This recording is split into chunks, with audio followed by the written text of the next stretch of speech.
ఒక ఇన్స్టిట్యూషన్ వాళ్ళది.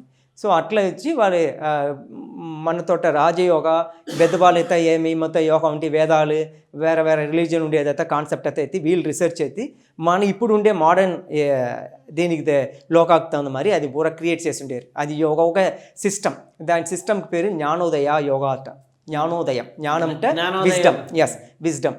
సో జ్ఞానోదయం యోగా అంటే ఒక కాన్సెప్ట్ని క్రియేట్ చేసి వాళ్ళు నడిచింది. నాపై అందరూ జాయిన్స్ అయ్యింది గురుజీ దగ్గర సరెండర్ అయ్యి అట్లే జాయిన్స్ అయ్యింది. అందులో ఉంటే నాతోట లైఫ్ వచ్చి అట్లే నాతోట లైఫ్ స్టైల్ అంతా చేంజ్ అయింది ఆఫ్టర్ గురుజీ సరెండర్ వెనక.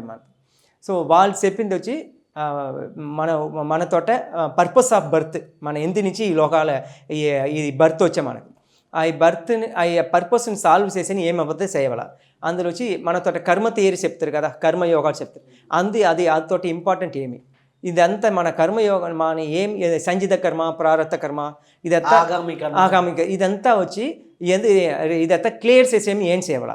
ఎందు నుంచి మనకు వచ్చి కష్ట నష్టం వచ్చి ఎందు నుంచి మనకు వచ్చి ఇదంతా వచ్చి అతయితే రియలైజ్ చేసేది అనేది ఇదంతా దానికి బేస్ మనతోట ఇదంతా కావాలట. మన వచ్చి ఆరోగ్యంగా ఉండవాల, నాట్ ఓన్లీ ఫిజిక్ మైండ్లో ఆరోగ్యం ఉండవాలా, మనతోట ఎన్నాళ్ళు శుద్ధంగా ఉండవాలా. ఇదంతా దానికి ఆధారంగా ఉండేది ఆహారం. అట్లా అంటే వాళ్ళు రియలైజేషన్.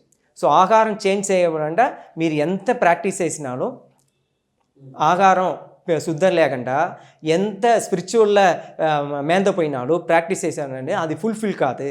ఆహారం అంతా దానికి బేస్. ఆహార శుద్ధి సర్వశుద్ధి, ఆహార శుద్ధి సర్వశుద్ధి అనేది ఉపనిషాల్లో ఉండే వేద ఒక వాక్యం.